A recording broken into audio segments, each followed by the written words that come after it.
Hey everyone, welcome back for another deep dive. Today we're really going to dig into the finances of Oxfam International. All right. So you want to know how they're funding their fight against poverty and injustice? Yeah, let's do it. Well, stick with us because we're going right to the source. We've got their independent auditors report, fresh off the presses, covering their entire fiscal year of 2022-2023. Yeah, these independent auditors reports, they're really important. They're kind of like a financial x-ray, right? They give us a clear picture of how financially healthy an organization really is. Okay, so what's the verdict? Is Oxfam International in good shape? You know, I've got to say, at first glance, it's looking pretty good. Really? Yeah. It's great to hear. So they ended the year with money in the bank? Oh yeah, more than that, they finished with a surplus. And we're not just talking about a small surplus. This surplus indicates that they're in a very strong financial position. You know, it means that they're well equipped to really tackle global poverty head on. That's fantastic because that means they're able to respond to those urgent emergencies, advocate for those really important policy changes, and really make those long-term investments that can make a real difference. Yeah, absolutely. And it's especially crucial, you know, given the current global climate, right? These are uncertain times we're living in. That's very true. And speaking of feeling certain, one thing that stood out to me in this report was the auditor's going concern assessment. And basically, they gave Oxfam International a big thumbs up. Yeah. They said that they've got the financial stability to keep making a difference for years to come. It's a huge vote of confidence in their sustainability, you know, their ability to keep going for the long haul. That's reassuring to hear. Yeah. But I have to ask about something else. There's this other detail on the report, and I have to admit it kind of threw me for a loop. Okay. So apparently, Oxfam International had to use some of their unrestricted funds, you know, the money they can use for whatever they need, to cover some shortfalls in their restricted funds. You know, the money that's earmarked for specific projects. I see. Yeah. What happened there? Well, it happens sometimes. It seems like it boils down to some misallocated resources in previous years. It's not uncommon, even for large organizations. Okay, so even these big global organizations have to deal with budgeting mishaps sometimes. It happens to the best of us. Well, it's a good reminder that managing money on a global scale is, well, it's no easy feat. But it also underscores the importance of transparency. Absolutely. Transparency and accountability are key. Absolutely. Speaking of which, I'm really curious about where Oxfam International's funding actually comes from. I mean, we say Oxfam and we think global organization, but where does all that money come from? Right, it's a great question. Well, it turns out they have a really interesting model. They get a large chunk of their funding from their own affiliates. Their affiliates? Yeah, you know those independent Oxfam organizations that are like all around the world? Right, okay. It's like a global network pooling all its resources together, working to tackle this massive problem of poverty and inequality. That's a pretty cool setup. So each affiliate contributes to support that bigger mission. Exactly. And you know what? The report gets even more granular about it. They break these contributions down into two main categories. The first is what they call the collective funding mechanism. Collective funding mechanism. Yeah, it sounds complicated, Yeah. but it's actually pretty straightforward. Basically, each affiliate kicks in a certain amount based on their own income. Okay, so like annual dues based on how much each affiliate is bringing in. Exactly, yeah. And then on top of that, they've got additional contributions that are specifically earmarked for certain projects. Oh, so it's a combo of both regular dues and more targeted funding for a particular project. You got it. And here's the cool part about those project-specific contributions. They give those affiliates a voice, a say in how Oxfam International is actually using those resources. Okay, so they can make sure that their money is being used for the causes and the communities that they're most passionate about. Precisely. It's about aligning funding with the issues that matter most to them. I like that. It gives those affiliates a seat at the table. But I do have one more question about the funding. What about individual donations? Like regular people who just want to contribute to Oxfam's work. Do they accept those kinds of donations too? Oh, absolutely. They do get direct donations from individuals. And unless the donor specifically requests otherwise, those funds are usually directed to the Oxfam affiliate that's closest to the donor's home country. Oh, that's smart. So they're really making an effort to keep those funding decisions locally rooted, making sure that the money is being used where it's needed most. Okay, so we've talked about where the money's coming from, but now I'm really curious to dig into how Oxfam International actually puts those funds to work. Yeah, and the report actually does a great job of breaking down their spending across different areas.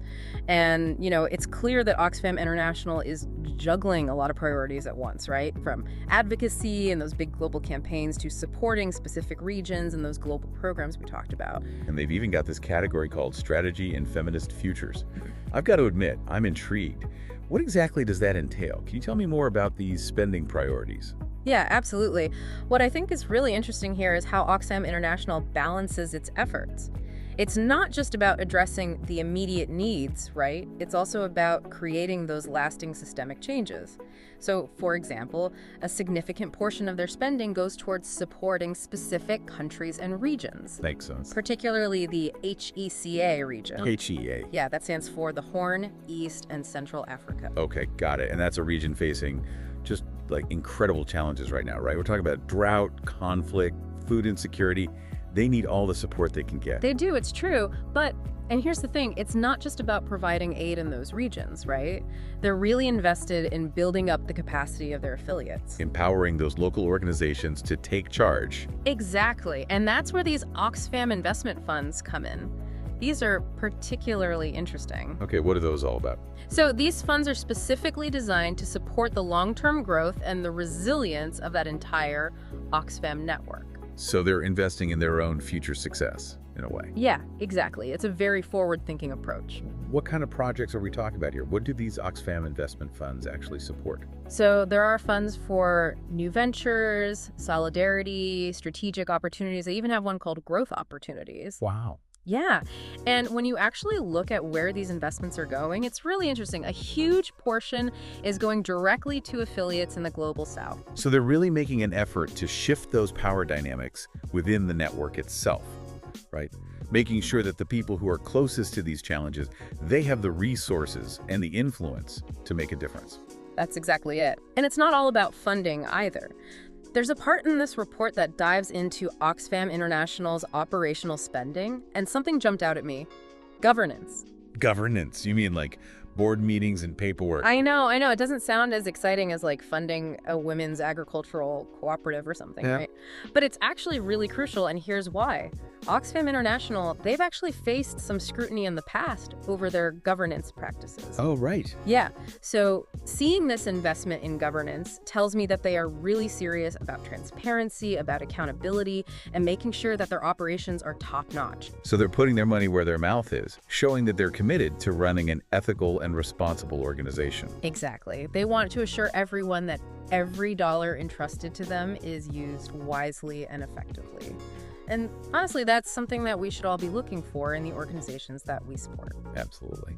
Now, I do want to circle back to something you mentioned earlier. You talked about Oxfam International being involved in advocacy and campaigns. Yeah. What kind of campaigns are we talking about here? What issues are they tackling on a global scale? So what are they actually campaigning for?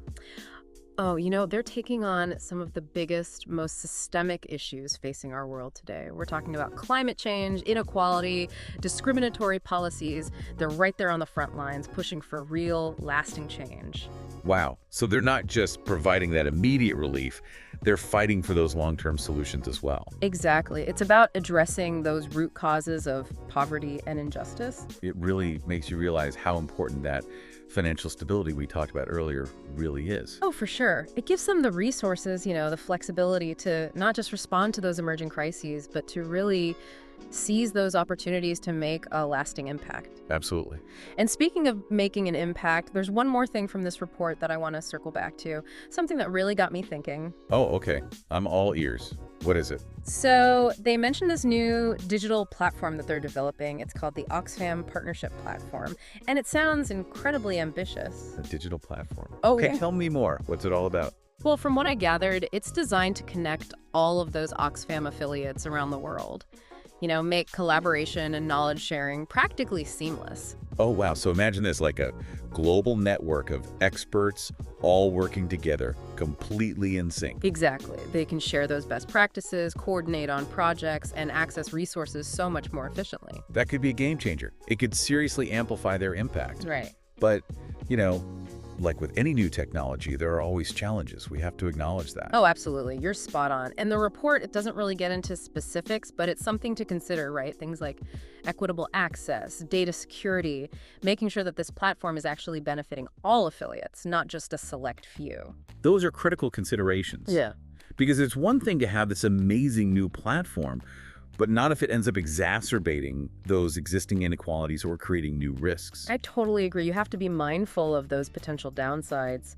It'll be really interesting to see how they navigate these complexities as the platform is developed. It'll be fascinating to see how it all unfolds. It really highlights how, even as we celebrate Oxfam International strengths, it's important to stay informed and engaged, to keep asking those critical questions. Oh, absolutely.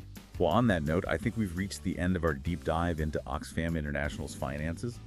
We explored their funding sources, their spending priorities, and even got a glimpse into their plans for the future. Yeah, it's been quite a journey. We dug deep into that financial landscape. We did. And for everyone listening, we hope that this deep dive has equipped you with those insights you need to really engage with the organizations you support in a way that feels, more informed, more meaningful. Keep asking those questions. Where's their funding coming from? What are their priorities? Are they living up to those values? Those are the important questions. Because at the end of the day, it's about making sure that our collective resources, they're being used to create a more just and equitable world for everyone. Hear, hear. Until next time, keep diving deep.